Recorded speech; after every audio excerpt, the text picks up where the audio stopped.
저는 오늘 3년 동안 저를 돌봐주던 복지 도우미를 경찰에 신고했습니다. 73살 박순자입니다. 남편은 10년 전에 먼저 세상을 떠났고 외동딸은 미국에서 살고 있습니다. 5년 전 뇌졸중으로 쓰러진 후 오른쪽 다리를 잘 쓸 수 없게 되었죠. 그때부터 구청에서 연결해준 복지 도우미의 도움을 받으며 살아왔습니다. 김미경 씨. 그녀는 40대 중반의 씩씩한 여성이었습니다. 처음 만났을 때부터 밝은 미소로 저를 대했고 어머니, 제가 잘 모실게요라며 손을 꼭 잡아주던 그 따뜻함을 어찌 잊을 수 있겠습니까? 그런데 어제 우연히 제 통장을 확인하던 중 이상한 점을 발견했습니다. 매달 들어오는 기초노령연금 120만 원 중에서 50만 원씩이 제가 모르는 계좌로 빠져나가고 있었던 겁니다. 그것도 무려 2년 동안이나. 속으로 생각했다. 이게 꿈인가 현실인가. 아니, 미경 씨가 그럴 리 없어. 분명 오해일 거야. 여러분, 이 이야기가 궁금하시다면 구독과 좋아요 버튼 꼭 눌러주세요. 여러분의 작은 관심이 제게 큰 힘이 됩니다. 그럼 이야기를 시작하겠습니다. 3년 전 김미경 씨가 처음 우리 집에 왔을 때를 떠올리면 지금도 가슴이 아픕니다. 어머니, 집이 참 정갈하시네요. 제가 앞으로 잘 모실게요. 그녀는 일주일에 3번, 월수금마다 우리 집에 왔습니다. 장 보는 것을 도와주고 청소를 해주고 병원에 갈 때는 휠체어를 밀어주며 함께 가주었습니다. 가끔은 제가 좋아하는 호박죽을 끓여오기도 했죠. 미경 씨, 이거 언제 만들었어요? 너무 맛있어요. 어머니가 좋아하시니까 새벽에 일찍 일어나서 끓였어요. 많이 드세요. 외동딸 수진이는 미국에서 변호사로 일하느라 바쁜 생활을 보내고 있었습니다. 1년에 한두 번 한국에 오는 게 전부였죠. 전화 통화를 할 때마다 딸은 미안하다는 말만 반복했습니다. 엄마, 미안해. 내가 자주 못 가서. 복지 도우미 분이 잘 돌봐주시는 거 맞지? 그럼 미경 씨가 얼마나 잘해주는데. 너무 걱정하지 마. 속으로 생각했다. 딸한테 걱정 끼치고 싶지 않았다. 혼자서도 잘 지내고 있다고 안심시켜주고 싶었다. 시간이 지나면서 김미경 씨와 저는 점점 더 가까워졌습니다. 그녀는 저에게 자신의 가족 이야기를 들려주곤 했습니다. 어머니, 저희 남편이 사업 실패해서 빚이 많아요. 고등학생 아들 둘 키우는데 솔직히 힘들어요. 그래도 어머니 모시는 일만큼은 정말 보람 있어요. 그 말을 들으니 더 미안하고 고마웠습니다. 힘든 상황에서도 저를 이렇게 잘 돌봐주다니. 명절 때마다 용돈을 조금씩 더 챙겨주었습니다. 미경 씨, 이거 받아요. 애들 과자라도 사주고. 어머니, 이러시면 안 되는데. 정말 감사합니다. 그런데 6개월쯤 지났을 때 김미경 씨가 조심스럽게 부탁을 하나 했습니다. 어머니, 죄송한데요. 제가 은행 업무 좀 도와드려도 될까요? 걸으시기 불편하시잖아요. 통장이랑 도장만 맡겨주시면 제가 돈도 찾아다 드리고 공과금도 내드릴게요. 그때는 정말 고마운 제안이라고 생각했습니다. 다리가 불편한 제가 은행 가는 게 너무 힘들었거든요. 은행까지 가려면 택시를 타야 했고 창구에서 오래 기다리는 것도 힘들었습니다. 미경 씨가 그렇게까지 해줘요? 정말 고마워요. 어머니,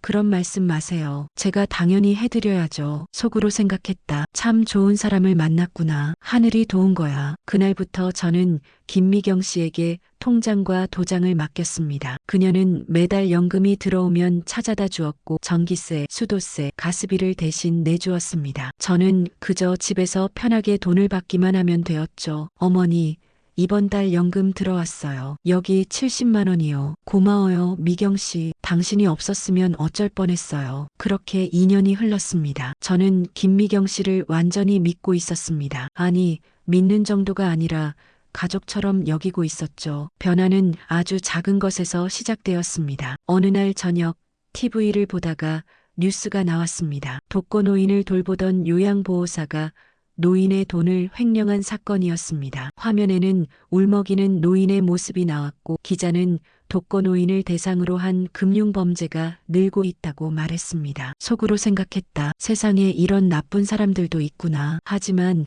우리 미경 씨는 절대 그럴 사람이 아니야. 그런데 이상하게도 그날 밤부터 잠이 잘 오지 않았습니다. 자꾸만 그 뉴스 장면이 떠올랐습니다. 혹시 나도? 아니야, 말도 안 돼. 미경 씨는 그런 사람이 아니야. 다음 날 아침 김미경 씨가 왔을 때 슬쩍 물어봤습니다. 미경 씨, 어제 뉴스 봤어요? 요양보호사가 노인 돈 훔쳐간 거. 어머니, 그거요? 정말 나쁜 사람들이에요. 어떻게 그럴 수가 있어요? 양심도 없는 사람들. 그녀의 반응은 너무나 자연스러웠습니다. 저는 제 자신이 의심했던 것이 부끄러웠습니다. 속으로 생각했다. 내가 왜 이런 생각을 했을까? 미경 씨한테 미안하네. 하지만 씨앗은 이미 뿌려져 있었습니다. 며칠 후 미국에 있는 딸 수진이에게서 전화가 왔습니다. 엄마, 생활비는 충분해? 내가 보내주는 돈이랑 연금으로 괜찮으시지? 그럼 충분해. 걱정하지 마. 엄마 통장에 얼마나 있어요? 혹시 모르니까 나한테 말해줘. 글쎄, 한 200만 원쯤 있으려나? 엄마, 그게 말이 돼요? 매달 연금 120만 원에 내가 보내는 50만 원이면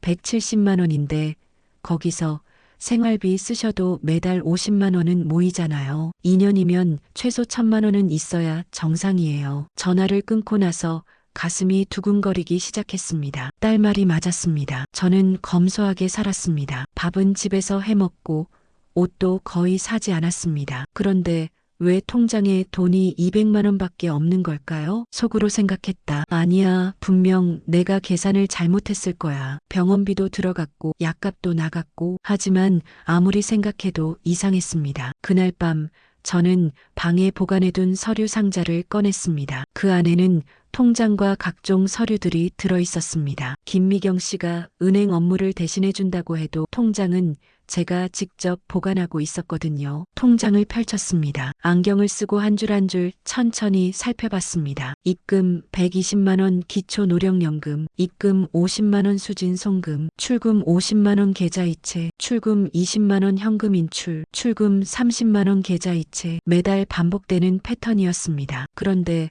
50만 원씩 빠져나가는 계좌이체, 그게 뭘까요? 공과금은 많아야 15만 원 정도인데 손이 떨리기 시작했습니다. 속으로 생각했다. 제발 내 생각이 틀렸으면 좋겠다. 미경 씨, 당신이 그런 사람이 아니라고 말해줘. 다음 날 아침 저는 김미경 씨가 오기 전에 결심했습니다. 직접 확인해야 한다고. 다리가 불편했지만 지팡이를 짚고 천천히 집 앞 은행까지 걸어갔습니다. 평소에는 택시를 타던 거리지만 이번에는 김미경 씨 몰래 다녀와야 했기 때문에 걸어갔습니다. 20분 거리를 40분이나 걸려서 도착했습니다. 은행 창구 직원에게 말했습니다. 저기요, 제 통장 거래 내역 좀 자세히 보고 싶은데요. 최근 2년치 신분증 있으세요? 신분증을 내밀고 기다리는 동안 가슴이 터질 것 같았습니다. 제발 아무것도 아니길, 그냥 제가 잘못 본 거길. 할머니, 여기 있습니다. 거래 내역 보시겠어요? 직원이 건넨 서류를 받아들고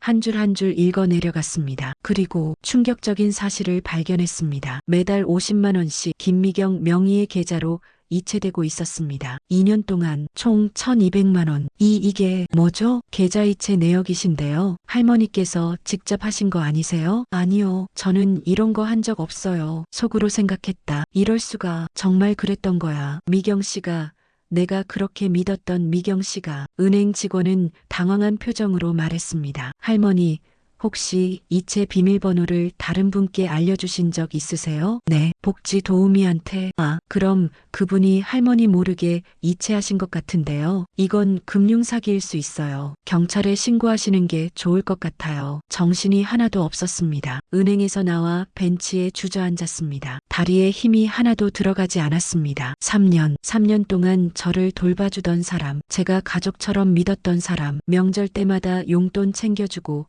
아플 때 걱정해주던 사람, 그 사람이 저한테서 돈을 훔쳐갔다니. 속으로 생각했다. 나한테 왜 이러는 거야, 미경 씨. 내가 당신한테 뭘 잘못했어? 돈이 필요하면 말을 하지. 왜 이렇게 한 거야? 휴대폰을 꺼내서 딸 수진이에게 전화를 걸었습니다. 미국은 한밤중이었지만 급한 마음에 전화를 걸고 말았습니다. 엄마, 무슨 일이에요? 이 시간에? 수진아, 엄마가 목이 메어 말이 나오지 않았습니다. 엄마, 무슨 일이야? 어디 아파? 미경 씨가 엄마 돈을 가져갔어. 2년 동안 1200만 원을. 전화기 너머로 딸의 놀라는 소리가 들렸습니다. 뭐라고요? 지금 당장 경찰에 신고해야 해요. 엄마, 집에 계세요. 내가 지금 바로 비행기 표 끊을게요. 수진아, 엄마가 바보 같았어. 내가 너무 쉽게 믿었어. 엄마 잘못 아니에요. 나쁜 건 그 사람이에요. 엄마, 울지 마세요. 제발. 전화를 끊고 집으로 돌아오는 길, 모든 게 허무했습니다. 그녀가 끓여주던 호박죽, 함께 웃으며 나눴던 이야기들, 손을 잡아주며 위로해주던 순간들, 그게 다 거짓이었을까요? 집에 도착하자마자 김미경 씨에게 전화를 걸었습니다. 손이 떨렸지만 꾹 참았습니다. 미경 씨, 오늘 저녁에 우리 집에 와줄 수 있어요? 할 이야기가 있어서요. 어머니, 무슨 일이세요? 목소리가 이상한데 그냥 와주세요. 중요한 이야기예요. 저녁 7시 초인종이 울렸습니다. 평소와 똑같이 밝은 미소를 지으며 김미경 씨가 들어왔습니다. 어머니, 무슨 일이세요? 많이 심각해 보이시는데. 저는 소파에 앉아 은행에서 받아온 거래 내역서를 테이블 위에 올려놓았습니다. 미경 씨, 이게 뭔지 설명해 줄래요? 그녀의 얼굴이 순식간에 굳어졌습니다. 어머니, 이건 2년 동안 매달 50만 원씩 당신 통장으로 이체됐더라고요. 제가 모르게 총 1200만 원이요. 어머니, 그게 아니라 저는 속으로 생각했다. 변명을 들어봐야 할까? 아니면 그냥 경찰에 바로 신고해야 할까? 김미경 씨는 그 자리에 주저앉으며 울기 시작했습니다. 어머니, 죄송해요. 정말 죄송해요. 저도 어쩔 수 없었어요. 어쩔 수 없다니. 그게 무슨 소리예요? 저희 남편이 사업 실패하고 나서 사채업자들한테 시달렸어요. 집에까지 찾아와서 협박하고 애들한테까지 전화하고. 저는 정말 미칠 것 같았어요. 그러면 나한테 말을 했어야죠. 왜 몰래 가져간 거예요? 말씀드려봤자 어차피 많이 도와주실 수도 없으실 거고, 그리고 한두 번만 그러려고 했어요. 정말이에요. 처음에는 50만 원만 빌려 쓰고 다음 달에 갚으려고 했어요. 그런데 왜 2년 동안 계속 가져간 거예요? 김미경 씨는 얼굴을 손으로 가린 채 흐느껴 울었습니다. 한번 시작하니까 멈출 수가 없었어요. 사채 이자 갚느라, 생활비 쓰느라. 어머니, 진짜 죄송해요. 저 벌 받아 마땅해요. 제 가슴 속에서는 분노와 연민이 동시에 치솟았습니다. 3년 동안 쌓아온 정이 하루아침에 무너질 수는 없었습니다. 하지만 배신감도 너무나 컸습니다. 미경 씨, 나는 당신을 가족처럼 생각했어요. 딸보다 더 자주 보고 더 많은 이야기를 나눴어요. 그런데 당신은 그 시간 동안 나한테서 돈을 훔칠 생각만 하고 있었던 거예요? 아니에요, 어머니. 저도 어머니를 정말 좋아해요. 진심으로요. 그래서 더 죄책감이 들었어요. 매일 밤 잠을 못 잤어요. 잠을 못 잤으면 멈췄어야죠. 왜 계속한 거예요? 김미경 씨는 대답하지 못했습니다. 그저 울기만 했습니다. 속으로 생각했다. 이 사람 정말 후회하는 걸까? 아니면 들킨 게 후회되는 걸까? 저는 천천히 말했습니다. 미경 씨, 나는 오늘 경찰에 신고할 거예요. 당신이 아무리 힘든 사정이 있어도 이건 범죄예요. 노인을 대상으로 한 금융 사기죠. 어머니, 제발이요. 저한테 기회를 한 번만 더 주세요. 제가 다 갚을게요. 월급 받는 대로 다 갚을 테니까. 제발 경찰에는 신고하지 말아주세요. 제가 전과자 되면 애들이 어떻게 살아요? 당신 애들 생각은 하면서 왜 내 생각은 안 했어요? 나도 딸한테 미안해서 얼마나 마음 아픈데. 나도 사람이에요, 미경 씨. 그날 밤 김미경 씨는 제 발을 붙잡고 1시간 넘게 울며 빌었습니다. 하지만 저는 마음을 바꾸지 않았습니다. 다음 날 오전 딸 수진이가 급히 한국으로 날아왔습니다. 딸과 함께 경찰서로 갔습니다. 경찰관에게 모든 상황을 설명했습니다. 거래 내역서를 제출하고 김미경 씨와의 녹음 파일도 증거로 제출했습니다. 할머니, 이건 명백한 사기죄와 횡령죄에 해당합니다. 특히 독거노인을 대상으로 한 범죄라 가중처벌 대상이에요. 잘 신고하셨습니다. 그 사람 얼마나 벌을 받게 되나요? 3년 이상의 징역형을 받을 가능성이 높습니다. 피해 금액도 1200만 원으로 적지 않고요. 속으로 생각했다. 3년. 그 사람의 자식들은 어떻게 되는 걸까? 하지만 이건 어쩔 수 없는 일이야. 내가 당한 일을 넘어서 다른 노인들이 당하지 않으려면. 경찰 조사가 끝나고 집으로 돌아오는 차 안에서 딸이 말했습니다. 엄마, 많이 힘드시죠? 응, 배신감이 너무 커서 3년 동안 쌓아온 게 하루아침에 무너졌어. 엄마 잘못이 아니에요. 엄마는 선한 마음으로 사람을 믿으신 거예요. 나쁜 건 그 사람이에요. 그래도 나도 너무 방심했어. 통장이랑 비밀번호를 너무 쉽게 맡긴 거야. 앞으로는 제가 엄마 재정 관리를 제대로 챙길게요. 미국에 있어도 인터넷 뱅킹으로 다 확인할 수 있어요. 2주 후 검찰에서 연락이 왔습니다. 김미경 씨가 자백하고 합의를 원한다는 내용이었습니다. 할머니, 피의자 측에서 1200만 원 전액을 변제하고 합의를 원합니다. 어떻게 하시겠습니까? 저는 한동안 고민했습니다. 돈을 받으면 처벌이 가벼워질 테고 그녀는 전과자가 되지 않을 수도 있습니다. 하지만 속으로 생각했다. 돈이 중요한 게 아니야. 나 같은 노인들이 또 당하지 않게 하려면 아니요. 합의하지 않겠습니다. 끝까지 처벌받게 해주세요. 할머니, 신중하게 생각하세요. 돈을 받으시는 게 돈은 나중에 받아도 됩니다. 하지만 이 사람이 제대로 된 처벌을 받지 않으면 또 다른 노인들을 속일 거예요. 그게 더 무서워요. 결국 김미경 씨는 징역 2년 6개월을 선고받았습니다. 집행유예 없이 실형이었습니다. 판결이 나고 며칠 후 김미경 씨의 큰아들이 우리 집을 찾아왔습니다. 20살쯤 돼 보이는 청년이었습니다. 할머니, 죄송합니다. 저희 엄마 때문에. 그 아이는 울먹이며 절을 했습니다. 우리 엄마가 정말 잘못했어요. 하지만 엄마도 우리를 키우려고 너무 힘들었어요. 그게 변명은 안 되지만. 얘야, 고개 들어. 청년은 눈물 범벅이 된 얼굴을 들었습니다. 너희 엄마가 한 일은 명백히 잘못된 거야. 하지만 너는 잘못이 없어. 너는 내 인생을 열심히 살아. 엄마의 잘못을 내가 짊어질 필요는 없어. 청년은 한참을 울다가 집을 나섰습니다. 그 뒷모습을 보며 가슴이 아팠습니다. 속으로 생각했다. 저 아이들은 무슨 죄일까? 하지만 그렇다고 내가 당한 걸 참고 넘어갈 수는 없었어. 이게 맞는 선택이었을까? 지금은 그로부터 3개월이 지났습니다. 새로운 복지 도우미 선생님이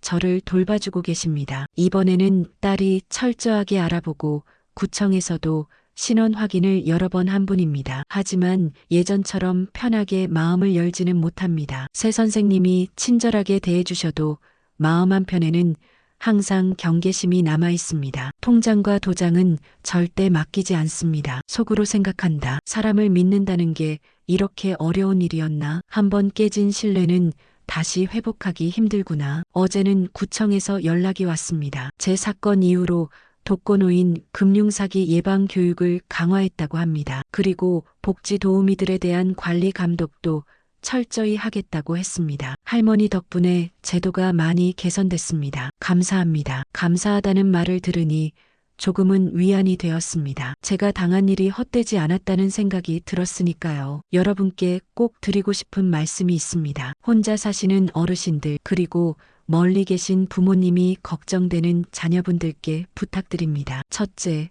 아무리 믿는 사람이라도 통장과 비밀번호는 함부로 맡기지 마세요. 저처럼 다리가 불편하시다면 가족이나 은행의 방문 금융 서비스를 이용하세요. 요즘은 은행에서 거동이 불편한 어르신들을 위해 직접 집으로 찾아오는 서비스도 있습니다. 둘째, 통장 거래 내역을 정기적으로 확인하세요. 매달 한 번씩이라도 인터넷 뱅킹이나 은행 앱으로 확인하시거나 자녀분들이 대신 확인해 주세요. 저도 만약 1년 전에 확인했더라면 피해를 줄일 수 있었을 겁니다. 셋째, 복지 도우미나 요양보호사가 돈 관련 부탁을 하면 의심하세요. 진짜 좋은 사람이라면 그런 부탁 자체를 하지 않습니다. 잠깐만 빌려달라, 대신 찾아다 드리겠다는 말에 절대 넘어가지 마세요. 넷째, 이상한 점을 발견하면 주저하지 말고 가족이나 구청, 경찰에 상담하세요. 저처럼 설마 그럴 리가라고 생각하며